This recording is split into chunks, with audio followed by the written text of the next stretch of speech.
I never planned to become involved with a married woman. In fact, if you had asked me years ago, I would have said I could never cross that line. But life doesn't always follow our rules.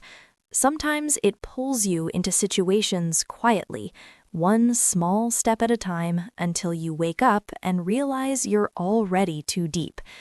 This is how it happened. I met her on an ordinary evening, the kind you don't expect to remember. I had stopped by a small cafe near my workplace, trying to escape the noise of the day. She was there, sitting alone with a book, calm and composed. Nothing about her screamed drama. She looked like someone who had learned how to carry herself with strength. We didn't talk that day. Not really. Just a brief exchange of smiles when our eyes met. I thought nothing of it. A week later, I saw her again. This time, the cafe was crowded, and the only free seat was across from her. I asked politely if I could sit, and she nodded. We exchanged names. She spoke softly, but there was confidence in her voice. Our conversation was light: work, books, everyday life. She laughed easily, but there was something behind her smile, something unspoken. As I was leaving, she casually mentioned she was married. I remember feeling a strange sense of relief. Married meant boundaries. Married meant safe. I told myself that whatever this was, it was harmless. We kept running into each other. Same cafe, same time. Our conversations grew longer, deeper. She talked about her job, her dreams, and slowly about her marriage. She never insulted her husband, never painted herself as a victim. She just said she felt lonely. That word, lonely, stuck with me. I listened. I didn't interrupt. I didn't advise. I just listened. And somehow, listening became my role in her life. She told me things she said she couldn't tell anyone else. I told myself I was just being kind, just being human. But kindness can blur into attachment if you're not careful. One evening, she didn't come to the cafe. I didn't expect to feel disappointed, but I did. When she finally returned days later, she apologized, as if she owed me an explanation. That was the moment I realized something had changed. We exchanged numbers just in case, she said. I agreed without thinking too much. Messages started slowly. Simple check-ins, then longer conversations at night. She would text when everyone else in her house was asleep. I knew I shouldn't encourage it, but I did. I told myself it was only words, no harm, but words carry weight. She began to rely on me emotionally. When she was overwhelmed, she came to me. When she felt invisible, I reminded her she mattered. And when she told me she felt seen when she talked to me, I felt proud, then guilty. I started lying. Not big lies, small ones. I stopped mentioning her to friends. I ignored calls when she texted.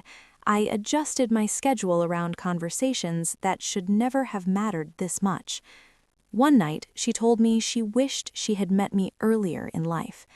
I didn't respond immediately. My heart was racing. That sentence crossed a line I knew we could never uncross. When I finally replied, I said nothing romantic, but I didn't shut it down either, and silence, I learned, can be a form of agreement. The first time we met outside the cafe, it felt wrong and right at the same time.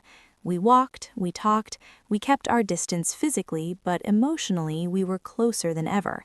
I could feel the tension between us, heavy and undeniable. She reminded me again that she was married. I nodded. I reminded myself too, but reminders don't erase feelings. I became her secret. She called me her safe place. I called myself a fool. I watched her struggle with guilt, and yet she kept coming back. So did I. Every time I thought of walking away, I imagined how much it would hurt her, and how empty it would feel for me. But the truth is, we were both avoiding a harder pain. There were nights I couldn't sleep, replaying conversations in my head, wondering who I had become. I wasn't proud of my role. I wasn't proud of hiding. I wasn't proud of knowing that someone else, someone who trusted her, was living in a reality that wasn't complete. Eventually, reality caught up with us. She started pulling away. Messages became shorter, meetings less frequent. When I asked what was wrong, she said she was trying to fix her marriage. I told her I understood. I told her I supported her. And I meant it. The last time we spoke, she thanked me. She said I had helped her through a difficult chapter of her life. She said she would always remember me. I told her I hoped she found peace. When the call ended, I stared at my phone for a long time. I wasn't angry. I wasn't heartbroken in the dramatic sense. I was reflective. I realized that I had allowed myself to become part of something that was never meant to last. I had stepped into a space that wasn't mine, even if I hadn't intended to. Later, she helped me get a job at her company, and then I started falling for her. We met through work. Nothing romantic at first, just conversations about stress, deadlines, and how exhausting adulthood can be. She listened when I spoke. Really listened. Not the polite kind, the kind where your words feel important.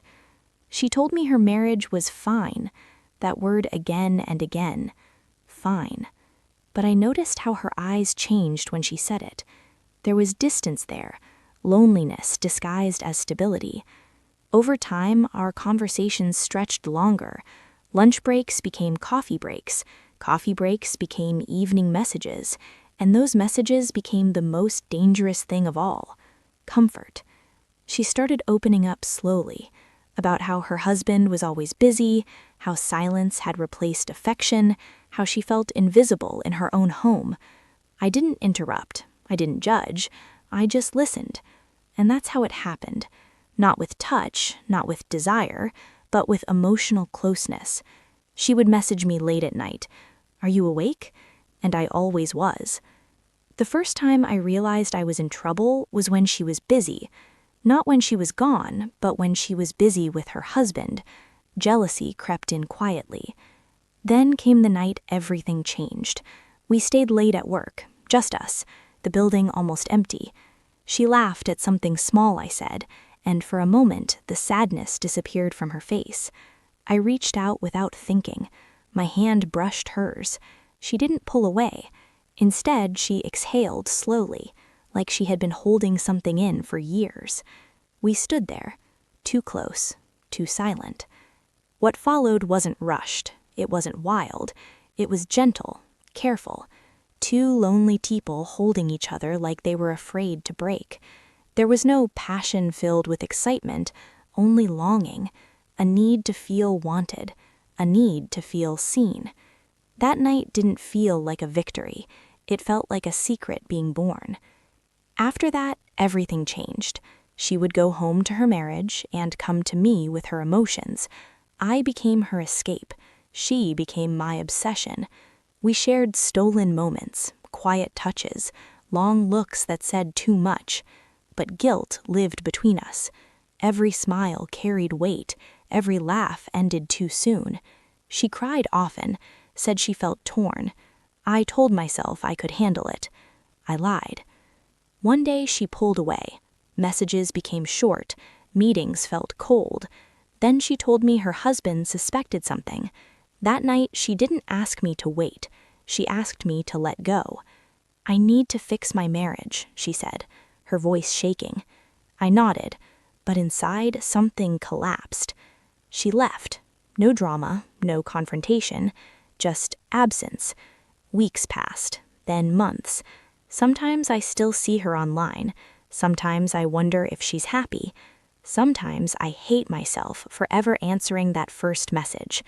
Because the truth is this: love doesn't always arrive at the right time, and when it comes at the wrong time, someone always gets hurt.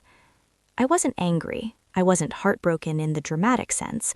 I was reflective.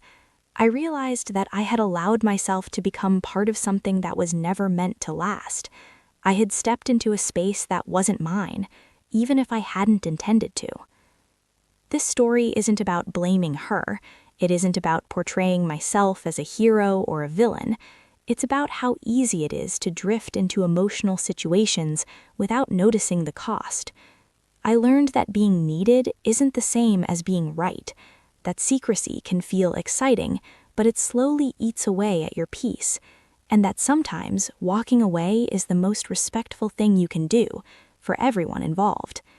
That's how I got involved with a married woman, and that's how I learned a lesson I won't forget. What you just listened was a real-life English story, told not to judge anyone's choices, but to understand them. Listen closely. No one planned this, no one wanted it. It slipped in through a conversation that lingered a little too long. If this story stayed with you, if it made you pause or reflect or feel something quietly, then you might want to stay here. Subscribe for more real-life English stories, told honestly, gently, and without judgment. There are many more stories waiting to be told.